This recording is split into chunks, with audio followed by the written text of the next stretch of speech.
Hi, my name is Gene Chu. I am founder of EME China Consultants, and my job is to help you understand how to navigate the complexities of doing business in China. So there's a lot of stuff going on between America and China these days, and probably the most uh, pressing issue is the current trade war. And I saw in a lot of Chinese social media circles that one of the Chinese news anchors has been invited to a debate with one of the anchors from Fox News. Her name is Trish Regan. And what I want to do is, I've actually never done this before, but what I want to do is I want to try to listen to some discussion about this upcoming debate, and then try to offer some commentary to try to put what people are saying into the proper cultural perspective and into the proper cultural context. So I do have to give a little bit of full disclosure. I am not really a fan of the current president of the United States, and I also don't watch a lot of Fox News because, whether it doesn't really matter what side of the political spectrum you're on in the US. Most people know that Fox is President Trump's favorite news outlet, and a lot of people feel that kind of Fox is the propaganda machine for the current Trump administration. So that's actually a good contrast to who's going to be debating Trish. She is Liu Xing, who works for obviously the Chinese state-owned media, CGTN, and everybody who speaks in the media in China is affiliated or censored or regulated by the government in China. So this is very interesting. So what I'm going to do is, I actually haven't watched this replay. I just did a search and I found it, and we're just going to kind of go over it. And what I'm going to do is just going to try to offer some commentary. Tonight, a major update to a story Trish Regan has been following very closely: China's unfair trade practices. China state television attacking Trish, even accusing her of being emotional. Oh yeah, that old thing. And stoking fear, when in reality, Trish was just stating the facts. All right, so stating facts. So this is one of the biggest challenges when you're communicating with people in China. Western people of a Western culture or Western mindset, we think facts are literal. But in China, a lot of times facts depend on the context of the situation. And I really didn't like the way that this person, whoever he is, started off not with a personal attack on the Chinese side, but kind of with sarcasm, which is probably even worse. I know it plays really well to your audience, but that's not really a way to have an honest debate. Back, as you well know, and tonight we can report the host, Liu Xin, has offered Trish's offer for an honest debate on the subject of trade. Details on the time and date of that debate will be out soon. In the meantime, China state television accusing America of seeking to colonize global businesses after the Trump administration took steps to blacklist the tech giant Huawei, telecom giant, over national security concerns. Joining me now to talk about it, Fox News contributor, assistant editor for the Wall Street Journal editorial page, James Freeman. Good to see you, James. Great, good to be here. Weigh in on this whole controversy with Trish and China television and Liu Xin. Yeah. Well, I think I'm going to weigh in on it first. I think everybody who is interested in doing business in China, and everybody who's interested in what's going to happen between the world's two superpowers, should really try to watch this debate kind of, number one, with an open mind, but also try to watch this debate to understand what the other side, how the other side thinks and what the other side is trying to do. And obviously, I'm also speaking to the billions of people who are going to be watching this debate in China. So a lot more people are going to be watching this in China than in the US. So it's going to have a much greater impact on the mindset of Chinese. And probably it's going to be a win for both sides, because both sides are going to use it to further their kind of nationalistic causes. And that's kind of what I think about it. I mean, China television versus Trish, I think it's no contest, but I think this is a good debate. Chinese, now, no contest. No contest in which direction? You know, I did a little bit of research, and Liu Xing is the first Chinese to win an international speaking competition in London. And she did this in 1996.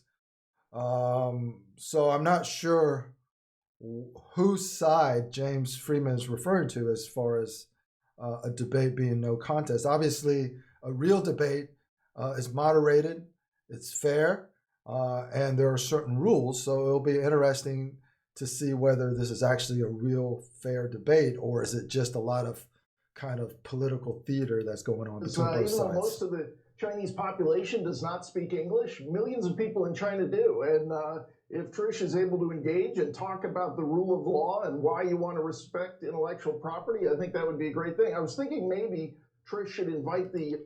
So that would be a mistake. Talk about the rule of law and why you need to respect intellectual property. So for any business person doing business in China, once you go to that arena, once you want to do business in China, you should never feel that you are in a position to lecture the Chinese, because that is the best way to start any discussion off on a negative trajectory. So, I mean, if these two anchors were really representing their governments, then I think there would be no chance for a deal or a win-win outcome. But again, this is television, this is media, this is theater. So we really have to kind of take everything we listen to with a grain of salt and kind of really try to use this opportunity to be empathetic to what the other side may or may not feel. Chinese anchor to defect to the Fox Business Network, but I don't think she could cut it here, because she was talking about how essentially saying that this was just Trish's opinion, that there's an intellectual property theft problem in China. This is covered intensively, among other publications, by the South China Morning Post, owned by Alibaba, China's most celebrated tech company. So this... Yeah, I don't know why there's an inference about who could cut it where. I think that's almost irrelevant. I don't think any news anchor here in the US could cut it in China. So I don't understand the point of Liu Xing not being able to cut it here in Fox News, but we'll see. Yeah. Going a little bit beyond Trish Regan, obviously you can talk to any software company, any major software company about the problem there. I mean, the intellectual property theft is pervasive. Yeah. And it's damaging. I mean, it costs billions and billions of dollars. So the intellectual property theft from China, whether it's software when, you know, Windows was first released, or pirated DVDs that you could just buy off the street, is it pervasive in China? Absolutely, it's pervasive.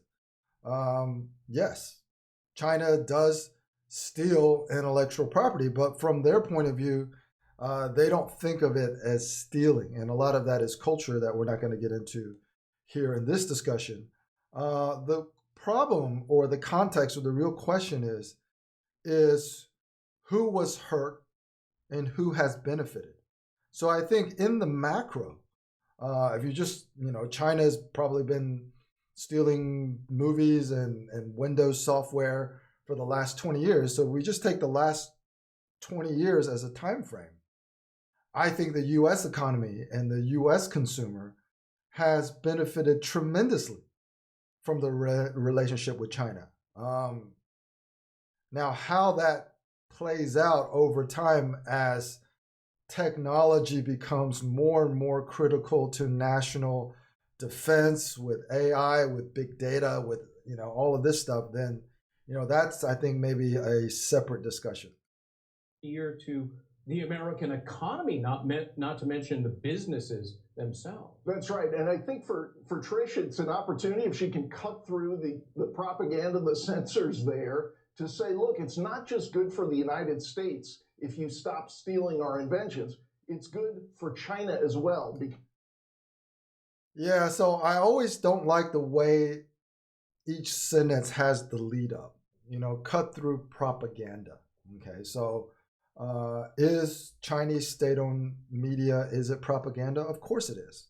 Okay, but most people would argue that when Fox News and Fox Business is essentially the mouthpiece of the current president of the United States, that's propaganda too.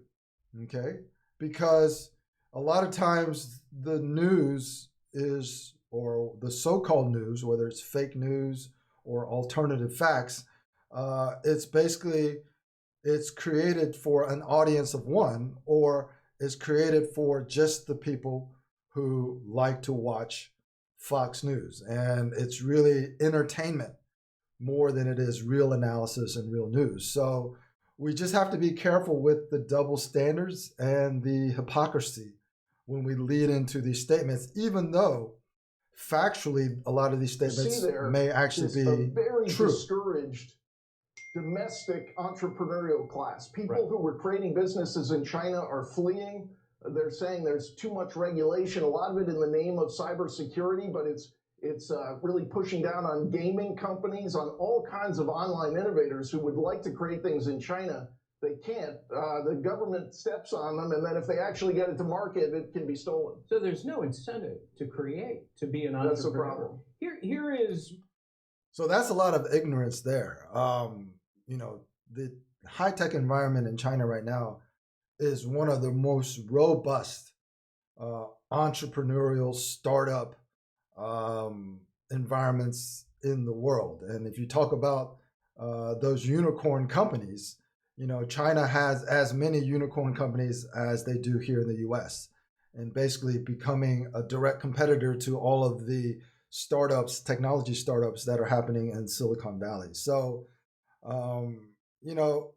to try to relate things that China doesn't do well, which is police its theft of intellectual property, to an environment which seems to be bad for the Chinese, I think there's no equivalency there. So that's probably a losing argument. It may be really good to your audience, but it's actually not really good to a global audience. And ultimately, even though China and the US are the two superpowers, perception from other countries on how things are handled will ultimately be important because it's such a flat, integrated world.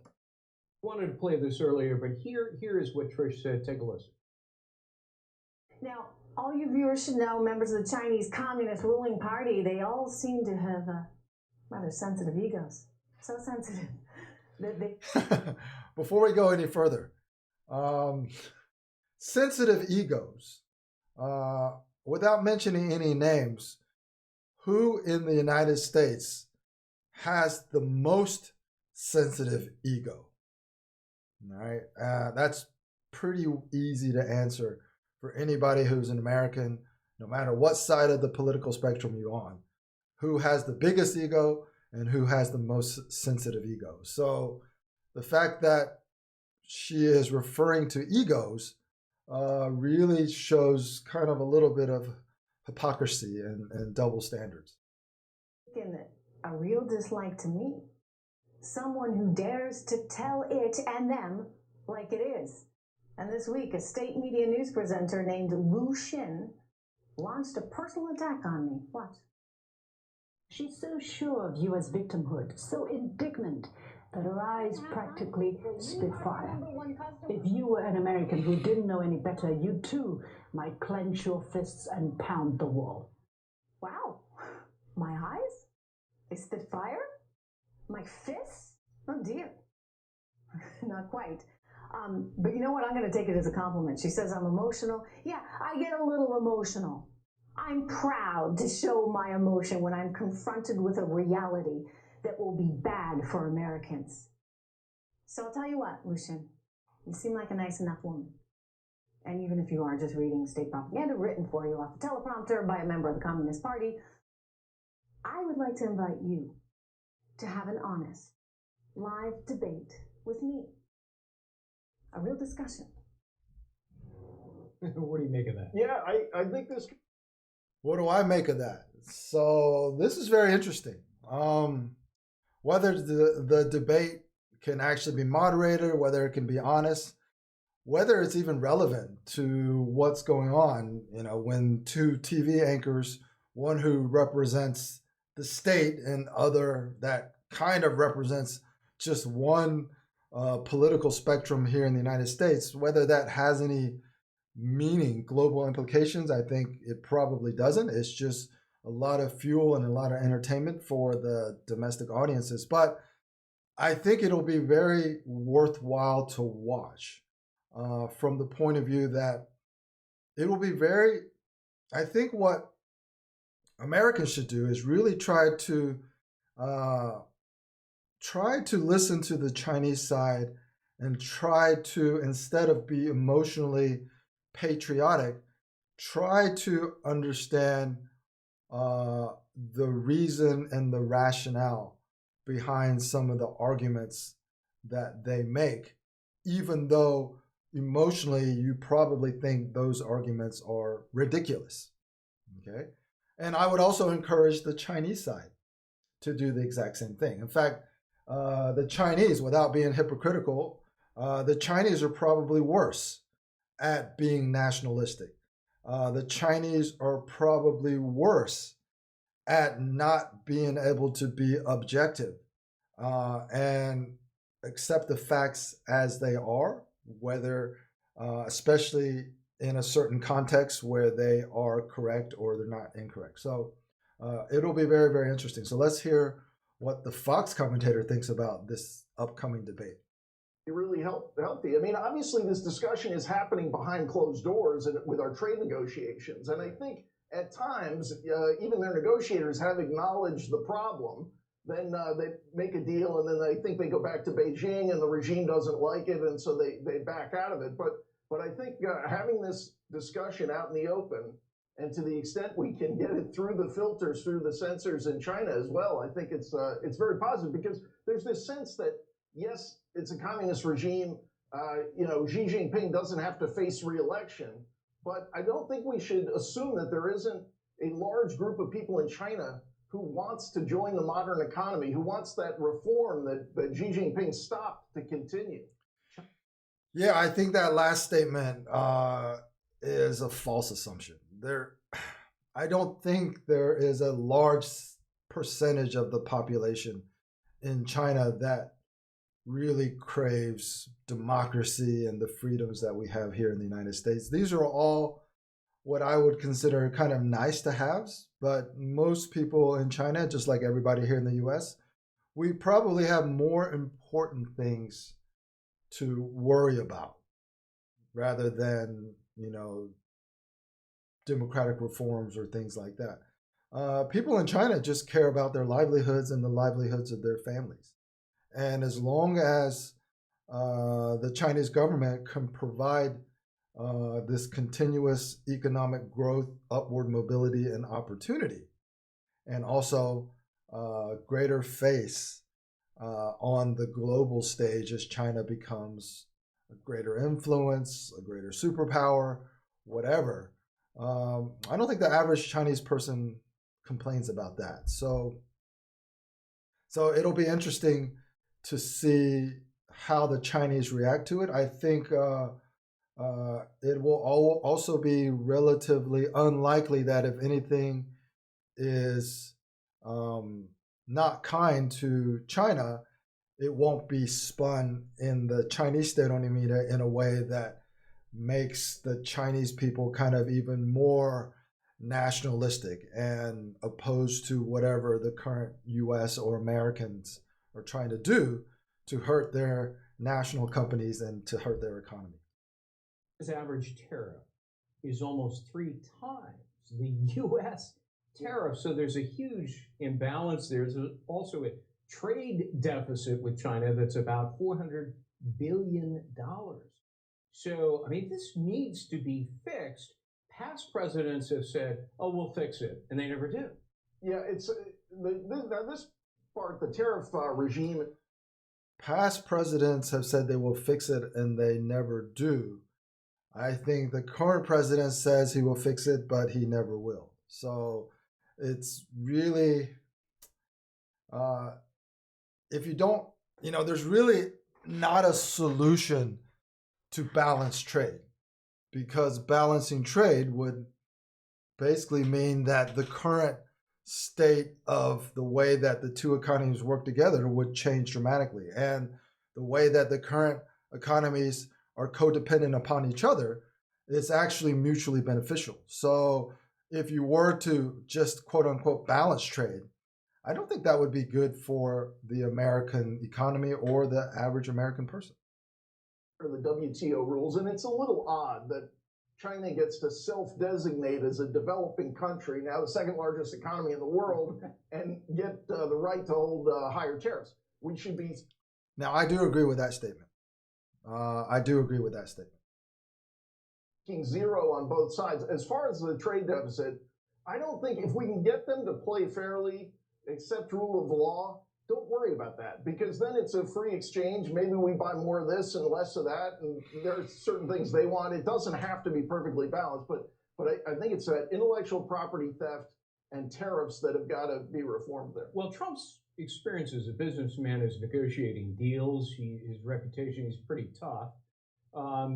He has raised tariffs on billions of dollars of imports from China. So the question is, who's going to blink first in this? Yeah, so far as consumers, we haven't really seen the pain yet, because the Chinese currency has depreciated to kind of offset most of that tariff fight so far. But look, this has a cost to us. Tariffs are a tax. Consumers ultimately pay them. Right. I would hope that they realize that there's more in it for them to gain with open trade. But it's certainly the sentiment on Wall Street has changed to where people thought it was Trump doing the art of the deal, and now they're thinking maybe this is a long-term strategy to weaken China. And I think if he's going that route, he's got to cut better deals with lower tariffs with the rest of the world. He's really got to push for open trade, maybe go back to the Trans-Pacific Partnership idea he walked away from. Okay, maybe a little different terms, but try to get those deals done so that if we're going to pay more to trade with China, we've got better opportunities elsewhere. There is, as you... Yeah, that's actually a pretty good point. The current Trump administration is really just all over the place. And that's the problem. Even though a lot of the policies may be good policies, the lack of consistency and the lack of moral authority, and I think it creates kind of a problem, because you really have to wonder whether what Trump is trying to do, I mean, basically, when it comes down to economics and personal finance, it just seems like, Trump may say that we as Americans may need to take some short-term pain, but I think the problem is Trump himself, with his family business, would never take any personal short-term loss or long-term loss. It just seems that it's very hypocritical. And even though the policies may be right, communications and how it's presented and how it's packaged both domestically and internationally is really important. So, so there's a lot of things that really need to be balanced here. A significant lag time between the imposition of tariffs and the pain that we're going to feel of which you spoke. So how much time do you think the president really has to do a deal? Well, we've got a new round of tariffs potentially within a month. He's going to see Xi Jinping at a summit meeting in about a month.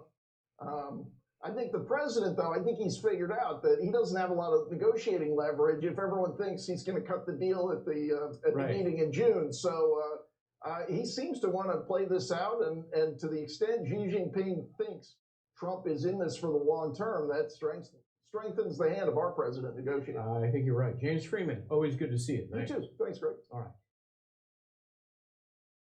All right. So, yeah, so there's a lot of interesting stuff going on there. I think ultimately we should all watch this debate and try to embrace what the other side says, okay? Because the real path to being able to develop a successful partnership or be successful in China, and again, now I'm speaking to American business expats in China and people who are doing business in China, it really requires a couple key ingredients. One is it requires some cultural awareness. It requires some self-awareness. And it also requires a level of empathy for what the Chinese people feel and what the Chinese people value. And only if you have that level of awareness and empathy will you be able to succeed in the long term.